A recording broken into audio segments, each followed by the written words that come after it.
High above the city, on top of a tall column, stood a magnificent statue of the Happy Prince. He was covered in thin layers of gold, and his eyes were made of rare shining jewels.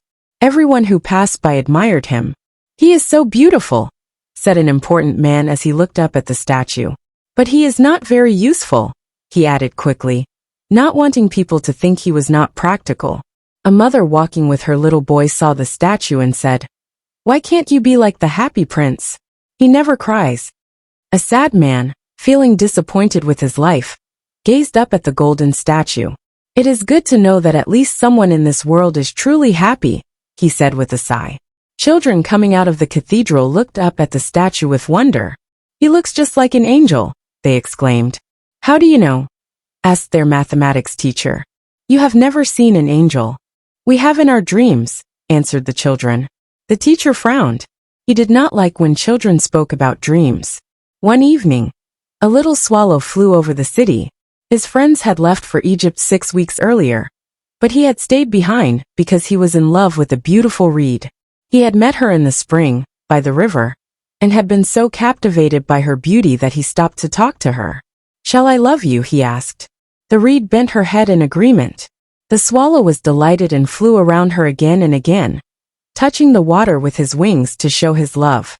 All summer long, he stayed with the reed, but the other swallows laughed at him. "She has no money, and there are so many reeds in the river. Why do you love her?" they asked. When autumn arrived, the other swallows flew away, leaving him behind. Eventually, he began to feel lonely. "She does not speak to me," he complained, "and she flirts with the wind." Indeed, whenever the wind blew, the reed bent gracefully as if dancing. "She never travels. She stays in one place all the time," the swallow thought. "I love seeing the world. If she loved me, she would want to travel with me." Finally, he asked, "Will you come away with me?" The reed gently shook her head. She loved her home and did not want to leave. "Very well," the swallow said. "I must go." All day he flew, and by nightfall he reached the city. "Where shall I sleep?" he wondered.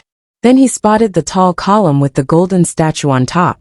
"That is a perfect place to rest," he thought. "It is high above the ground, and the air is fresh." He landed between the Happy Prince's feet. "What a golden bedroom I have found," he said to himself, looking around. As he was getting ready to sleep, a drop of water fell on him. "How strange," he exclaimed. "There are no clouds in the sky, so why is it raining?" Another drop fell. "What good is a statue if it cannot keep the rain away?"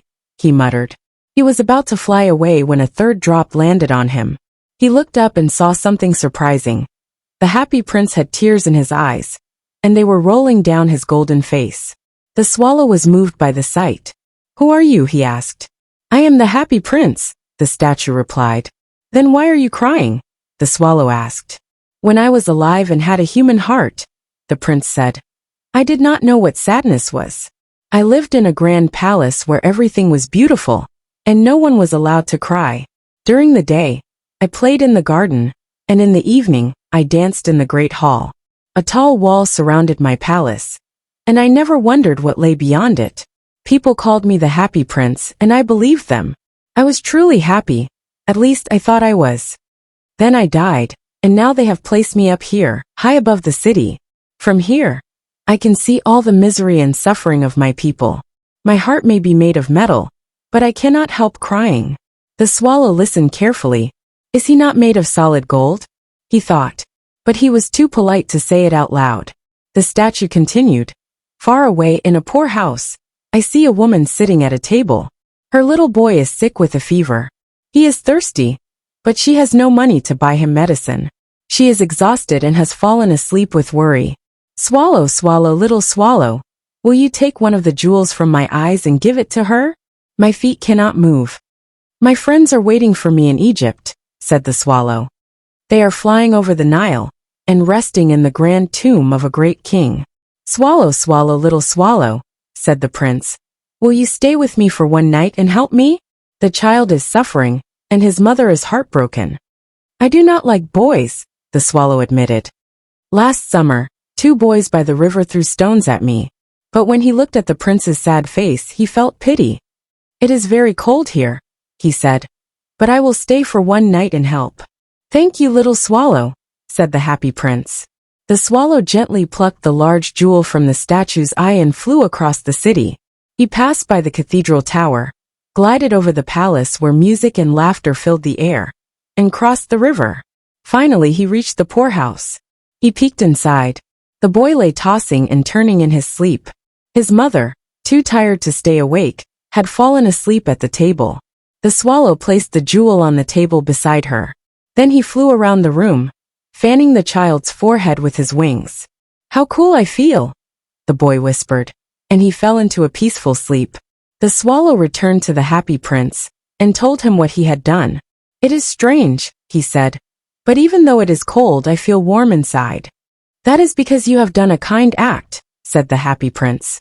The swallow thought about this and soon fell asleep. The next morning, he flew to the river and bathed in its fresh water. As he flew over the bridge, a professor saw him. "A swallow in winter," the man exclaimed. He quickly wrote a letter about it to the local newspaper. That evening, as the moon rose, the swallow returned to the happy prince. "Tonight I leave for Egypt," he said.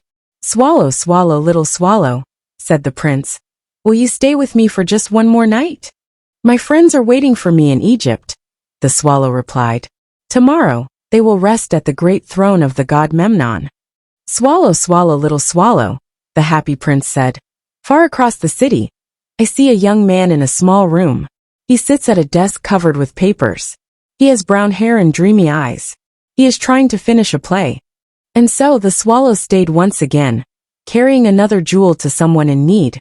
He could not bear to see the sadness in the happy prince's eyes. As the days passed, he realized that true happiness came from kindness and love, not gold or riches. And so, the little bird remained by the prince's side, choosing to bring light to others instead of seeking warmth for himself. On a tall column in the middle of the city, stood the statue of the happy prince. He was covered with thin gold leaves, and his eyes were made of rare jewels. A red ruby shone on the handle of his sword. Everyone in the city admired him. "He is so beautiful," said an important man. "But he is not useful," he quickly added, so people would not think he was foolish. A mother told her child, "You should be like the happy prince. He never cries." "At least someone in the world is happy," sighed a man who was sad with his life. "He looks just like an angel," the children said as they came out of the church. "How do you know?" asked a teacher. "You have never seen an angel." "We have seen them in our dreams," the children replied. The teacher frowned because he did not like children to dream. One evening, a small swallow flew over the city. His friends had already gone to Egypt 6 weeks earlier. But he had stayed behind because he loved a beautiful reed. "Shall I love you?" he asked her. The reed bent in the wind, and the swallow flew around her, touching the water with his wings to show his love. This went on all summer. "You are foolish," the other swallows said. "She has no money, and there are many reeds in the river." When autumn came, the other swallows left. The little swallow felt lonely and started to lose interest in his love. "She does not talk to me, and she is always playing with the wind. She stays in the same place all the time, but I love to travel," he thought. "Will you come with me?" he asked. But the reed shook her head because she liked her home too much. "Then I will leave," the swallow said.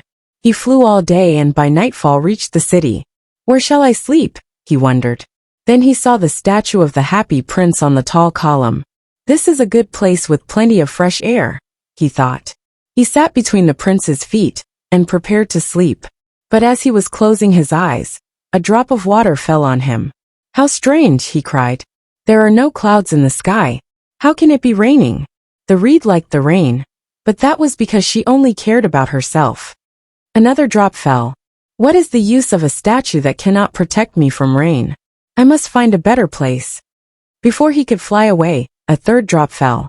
He looked up and saw that the happy prince's eyes were full of tears. The golden face of the prince looked beautiful in the moonlight. "Who are you?" asked the swallow. "I am the happy prince." "Why are you crying?" the swallow asked.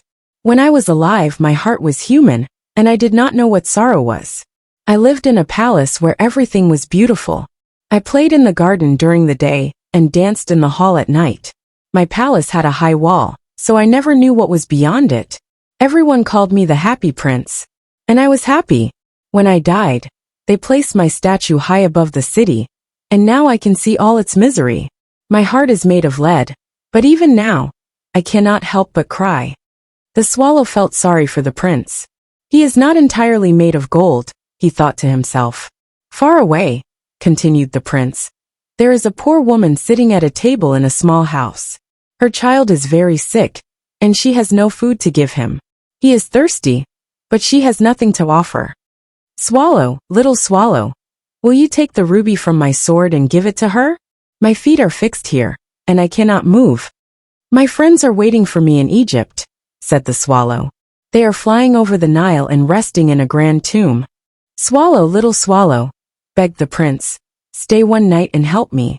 The child is so thirsty, and his mother is so sad. The swallow hesitated. I do not like boys. They threw stones at me last summer. But the happy prince looked so sad that he could not refuse. It is very cold, the swallow said, but I will stay for one night. Thank you, little swallow, said the prince. The swallow took the ruby from the prince's sword and flew over the city. He passed the church tower, the palace, and the river. Finally, he reached the poor woman's house and dropped the ruby onto the table beside her. Then he flew gently around the sick boy's bed, fanning his forehead with his wings. How cool I feel. I must be getting better, said the boy and fell into a peaceful sleep. The swallow returned to the happy prince and told him what he had done. It is strange, he said. Though it is cold, I feel warm. That is because you have done a good deed, said the prince. The swallow felt sleepy. The next morning, he bathed in the river. A swallow in winter, said a professor, and he wrote about it in the newspaper. Tonight I leave for Egypt, the swallow declared. As the moon rose, he flew back to the happy prince. Swallow, little swallow, said the prince, will you stay with me for one more night? It is winter, replied the swallow.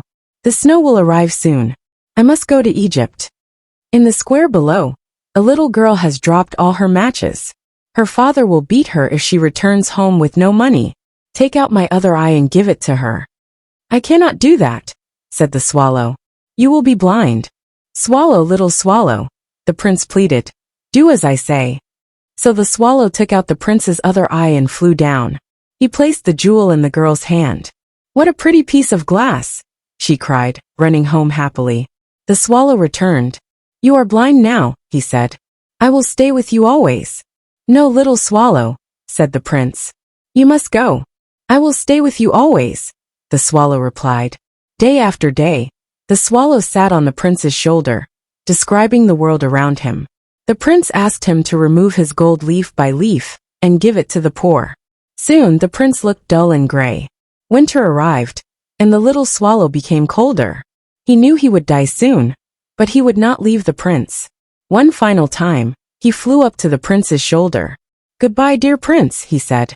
May I kiss your hand? You are finally going to Egypt, the prince said. You have stayed too long. No, I am going to the house of death, the swallow whispered.